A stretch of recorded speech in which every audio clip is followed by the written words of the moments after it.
मित्रों जय श्री कृष्ण, राधे राधे। मित्रों आज हम एक कहानी सुनेंगे कल्प वृक्ष की। कल्प वृक्ष एक ऐसा वृक्ष जिसमें इंसान की सभी मनोकामनाएं पूरी हो जाती हैं। मित्रों एक बार एक व्यक्ति रेगिस्तान में भटक जाता है। जब वह रेगिस्तान में भटक जाता है तो दूर दूर तक के उसको ना तो मनुष्य, ना पेड़, ना पौधे, ना पशु, ना पक्षी कुछ भी नजर नहीं आता है। वह भूखा प्यासा रेगिस्तान में लेफ्ट जाए तो रेगिस्तान, राइट जाए तो रेगिस्तान, दूर दूर तक भटकता ही रहता है। उसे कहीं भी कोई ना इंसान नजर आता है, ना रिहायशी क्षेत्र नजर आता है, ना उसे कुछ भी नजर आता है। उसको सिर्फ रेगिस्तान नजर आता है। वह भूखा प्यासा चलता रहता है। फिर दूर उसे एक पेड़ नजर आता है। जैसे ही वह पेड़ उसे नजर आता है, वह तीव्रता से उस वृक्ष की तरफ बढ़ जाता है। और जैसे जैसे उस पेड़ के नजदीक पहुंचता है, उस वृक्ष के नजदीक पहुंचता है, उसे उस वृक्ष की ठंडी ठंडी हवा आती है। और जैसे ही उस पेड़ के नजदीक पहुंच जाता है, वह उसके नीचे जो गद्देदार घास लगी होती है वह देख के वह बड़ा प्रसन्न हो जाता है। और उस गद्देदार घास में वह बड़ी प्रसन्नता से, आनंद से बैठ जाता है। उसे वहाँ बड़ी ठंडी ठंडी हवा लगती है। गद्देदार घास में बैठकर बड़ा ही उसे आनंद आता है और वो बड़ा प्रसन्न होकर बड़ा आनंदमय तरीके से उस वृक्ष के नीचे बैठ जाता है। और जब उसे यह आनंद की अनुभूति होने लगती है तो वह यह विचार करता है उसके मन में कि हे भगवान, कहीं मुझे यहाँ भोजन मिल जाता तो बड़ी कृपा होती। तो जैसे ही वह मन में यह विचार करता है, उसके समक्ष भोजन प्रकट हो जाता है। वह बड़ा ही देर विलंब ना करते हुए वह बड़ा व्याकुल था भोजन के लिए। वह जैसे ही मिलता है वो बिना रुके भोजन को ग्रहण करना चालू कर देता है।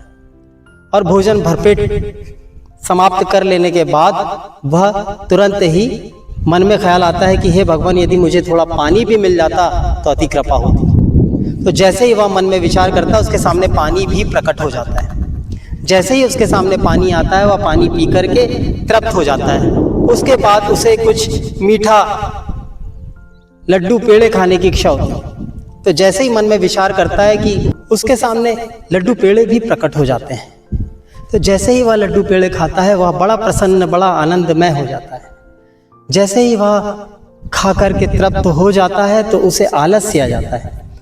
जैसे ही उसे आलस्य आता है तो वह लेट जाता है। लेटने पर उसके मन में फिर एक विचार आता है कि इस पूरे रेगिस्तान में, जहाँ दूर दूर तक के कोई नहीं है, इस पूरे रेगिस्तान में एक वृक्ष है। उस वृक्ष के नीचे मैं लेटा हुआ हूँ और यहाँ पर मुझे भोजन किसने ला के दिया, यहाँ पर मुझे पानी किसने ला करके दिया, इस रेगिस्तान में मुझे लड्डू पेड़े किसने ला करके दिया।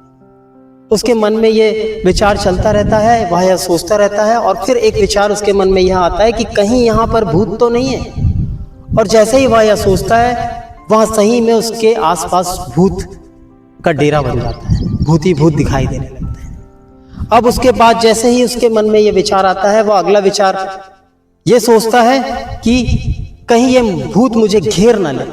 और जैसे ही वह सोचता है भूत घेर लेते हैं, और उसके बाद फिर सोचता है कि कहीं ये भूत मुझे मार न डाले, तो सच में वह भूत जो है उसे मार डालते हैं और वह मर जाता है। मित्रों यहाँ पर यह कहानी का समापन होता है। लेकिन यह कहानी हमें यह प्रेरणा देती है कि हम अपने जीवन में जैसा सोचते हैं वैसा ही हमारे साथ होता है। हम सकारात्मक सोचते हैं तो हमारे साथ सकारात्मक घटनाएं होती है। हम नकारात्मक सोचते हैं तो हमारे साथ नकारात्मक घटनाएं होने लगती हैं। और यह जो कल्प वृक्ष की हम बात कर रहे हैं, ये कल्प वृक्ष हमारा शरीर रूपी वृक्ष ही है।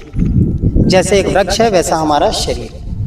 जैसे एक वृक्ष में फूल, पत्ती, जड़ें, तना आदि होते हैं, वैसे ही हमारे शरीर में 5 महाभूत, 5 कर्म इंद्रियां, 5 ज्ञान इंद्रियां, 5 तन मात्राएं, मन, बुद्धि, चित्त, अहंकार, यह हमारे शरीर के फूल, पत्ती, तना, जड़ें आदि हैं।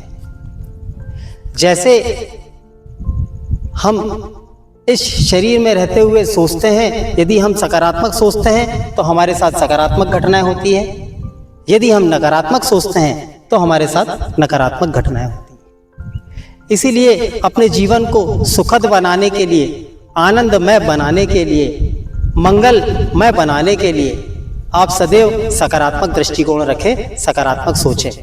आपका जीवन सुखद हो जाएगा, समृद्ध हो जाएगा, आनंदमय हो जाएगा, मंगलमय हो जाएगा। जय श्री कृष्ण। राधे राधे।